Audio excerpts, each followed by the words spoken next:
Hello guys, welcome back to my channel. I hope आप सब अच्छे होंगे। आज मैं आपके लेके आ रखी हूँ 2025 का हिंदी का पेपर। जो आज कितनी तारीख है? आज है 23। जो पेपर हुआ था 22 तारीख को, 22 फरवरी 2025 के दिन हुआ था। तो ये लेके आई हूँ, आपको दिखाती हूँ कैसा है। इसमें समय दिया है 3 घंटे का, पूर्णांक दिए हैं 80। सबसे पहले इसमें दिया है कि और वह 2 खंड हैं और इसलिए उत्तर देना अनिवार्य है। पहला तो खंड में आपका जो आया है वो है अनसीन पैसेज। ये एक पैसेज आता है। फिर इसमें क्वेश्चन आंसर आए रहते हैं। सिर्फ क्वेश्चंस आए रहते हैं। इनको जो है इस पैसेज में से इनके आंसर ढूंढ के लिखने होते हैं।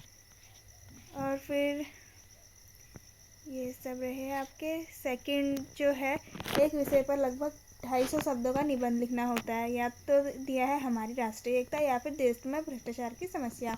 इन दोनों में से किसी एक में निबंध लिखना होता है। उसके बाद तीसरा क्वेश्चन जो आता है, इसमें आपको एप्लीकेशन लिखनी होती है। जैसे पेयजल की समस्या है तो उसमें लिखना है समाचार पत्र वाले के लिए। या फिर उत्तराखंड स्थापना दिवस धूमधाम से बनाया स्कूल ने, तो उसके लिए मित्र को पत्र लिखना है। और फिर फोर्थ में दिया है आपको प्रश्नवाचक वाक्य, निषेधात्मक वाक्य, इन सब में बदलना है क्रिया, प्रतिक्रिया, विशेषण, ये सब लगाने होते हैं। और फिर ये दिया संयुक्त वाक्य में बदलो, सरल वाक्य में बदलो, ये बदलना होता है। फिर नीचे ये सब दे रखे हैं। 6th क्वेश्चन भी ऐसा है कुछ। फिर आता है 7th, ये है आपका पोएट्री, कविता वाला पोर्शन। इसमें से कविता आती है, इसमें से छांट कर, इसमें भी वही है, 3 क्वेश्चन दिए रहते हैं, उनके आंसर लिखना है। आप जो है ऊपर से जो हेडिंग लिखी है वो अच्छे से पढ़ना है। जैसे इसमें 7 दिया है, निम्नलिखित काव्यांशों को पढ़कर किसी एक काव्यांश के नीचे दिए गए किन्हीं 2 प्रश्नों के उत्तर लिखना है। मतलब या तो ये पहला वाला या दूसरा वाला, जो भी आप करोगे इनमें से भी सिर्फ 2 ही लिखने हैं। इन दोनों ये हो गए और यहाँ के ये 3, एक प्रश्न ये रह गया और 2 ये रह गए, ये करने हैं। फिर 8th आप देखेंगे, इसमें आपको क ख ग 3 प्रश्न दिए हैं, कोई 2 ही लिखने हैं। जो आपको अच्छे से आते होंगे वो आप लिख लेना। फिर 9th में तो दोनों ही लिखने, एक नंबर का है, मतलब आप 2-2 लाइन का भी लिखोगे इनका आंसर, एक 2-2 लाइन का, तो भी आपको अच्छे मार्क्स मिल जाएंगे। और फिर 10th है, इसमें भी वही है। 2 गद्यांश दिए हैं, दोनों में से किसी एक को करना है। इसमें क ख, इसमें 2-2 ही प्रश्न है आपके, तो सही है। आपको जो ठीक लगे आप वो कर सकते हैं, या ये वाला या ये पहला वाला। बाल गोविंद भगत जी के बारे में जो है ये सब। और फिर इसके बाद आता है आपका 11 क्वेश्चन है। इनमें 3 प्रश्न हैं, 2 लिखने हैं। सेनानी न होते हुए भी चश्मे वाले को लोग कैप्टन क्यों कहते थे, ये तो आप लोगों को अच्छे से याद होगा।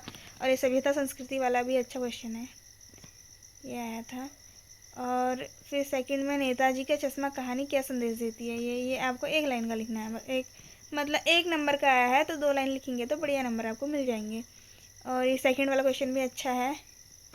फिर 13 में जो है माता का आंचल, इसमें बच्चों के ये संतान के प्रति माँ की ममता और पिता के दुलार का चित्रण अपने शब्दों में करो लिखा है। साना साना हाथ जोड़ी वाला है। इस बार साना साना आया है तो मतलब 26 में वो आ सकता है, गंतों को मेहनतकश लोगों का बादशाह क्यों कहा जाता है। और फिर घ है, इसमें इनमें 3 लिखने हैं, 4 दिए हैं, 4 में से कोई 3 के आंसर लिखना है। फिर 14 है आपका, इनमें से भी किसी 3 प्रश्नों के उत्तर देने हैं, 4 प्रश्न दिए हैं। और फिर इसके बाद है आपका 15 में है, इसमें ये दोहे टाइप के दिए रहते हैं, संस्कृत में ही जो होते हैं वो, उन्हीं में से इनके आंसर लिखने होते हैं। इनमें से 2 प्रश्नों के उत्तर लिखने हैं। निर्चि विवेके क भवति, तो इसका आंसर हंस है, बाकी आप देख लेना जो होगा। फिर 16 दिया है आपके, इसमें से आपको जो है 3 प्रश्न लिखना है, क ख ग और घ। ये चारों में से किसी 3 प्रश्न का उत्तर लिखना है, 2-2 नंबर के हैं। इस बार के ये संस्कृत वाले क्वेश्चन जो थोड़ा मतलब टफ आए, इनमें से ग और घ तो फिर भी ठीक है, बाकी 2 जो है मतलब आए तो उससे ही हैं, लेकिन थोड़ा अंदर से जैसा आ रहे थे, नहीं तो ऊपर ऊपर से दे देते थे और बार सरल सरल सा। फिर 17 है, हाँ ये बहुत बढ़िया आए थे। इनमें किसी नहीं 4 के ही उत्तर लिखना है। इसमें जो होता है आपको एक ये संस्कृत दे रखी है, उसके बाद ये शब्द सूची में जो दे रहे थे इन्हीं में से छांट के आपको इनमें भरना होता है रिक्त स्थान। और फिर अगला है ये चतुरारी प्रश्न, 4 प्रश्नों के उत्तर लिखने हैं। ये आप लिख सकते हैं क मधुरी, और ये पौधन इत्र का पवित्र हो जाएगा।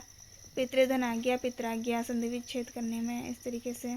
और गौ है समास विग्रह, घ है इनमें से क्या लिखना है, उपसर्ग लिखने हैं। अनु हो गया और ये प्र हो गया, उपसर्ग 22 उपसर्ग होते हैं। फिर ड, फिर इनमें भी जो है सज्जा नाम संगति, सत्संगति हो जाएगा, दूसरा वाला देख लेना जो होगा। फिर 19 में है आपका किसी चार के जो क्या करना है, वाक्य प्रयोग करके पूरा वो बनाना है, वाक्य बनाना है। ये आपको शब्द दे रखे हैं ना।